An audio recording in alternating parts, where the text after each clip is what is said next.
మరి జగన్మోహన్ రెడ్డి గారిని ముందర పెట్టుకొని ఈ కార్యక్రమం చేయడం మీ అందరినీ కూడా మనస్ఫూర్తిగా అభినందిస్తున్నా.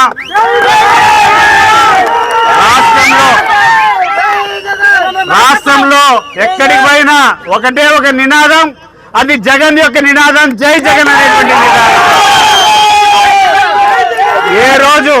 ఏ రోజు ఎన్నిక జరిగినా కూడా ఆ నాయకుడిని గద్దె మీద కూర్చోబెట్టుకోవడం ఖాయం. ఎందుకంటే ఈ రోజు వచ్చినటువంటి ప్రభుత్వం అబద్ధాల పునాదుల పైన నిలబడినటువంటి ప్రభుత్వం. ఆ పునాదులు దయచేసి అది మాట్లాడదండి, మా తప్పది. ఆ డైలాగే మనకు అసలు అది మన డైలాగే చెడ్డది, దయచేసి మాట్లాడదండి. ఈ ప్రభుత్వం ఈరోజు వచ్చేటువంటి ప్రభుత్వం అబద్ధాల పునాదుల పైన, అంటే కేవలం అబద్ధాలు చెప్పి ప్రజలను ప్రలోభపెట్టి తల్లుబల్లి మాటలు చెప్పి ఏంటో ప్రజలకు ఇస్తామని చెప్పి మోసంతో వచ్చేటువంటి ప్రభుత్వం. ఇది నిలిచేటువంటి సమస్య లేదు.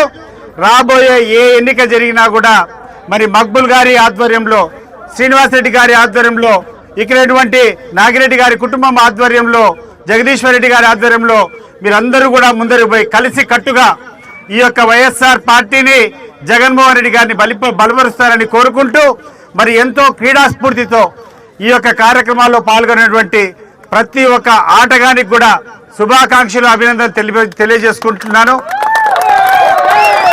Wish you all the best.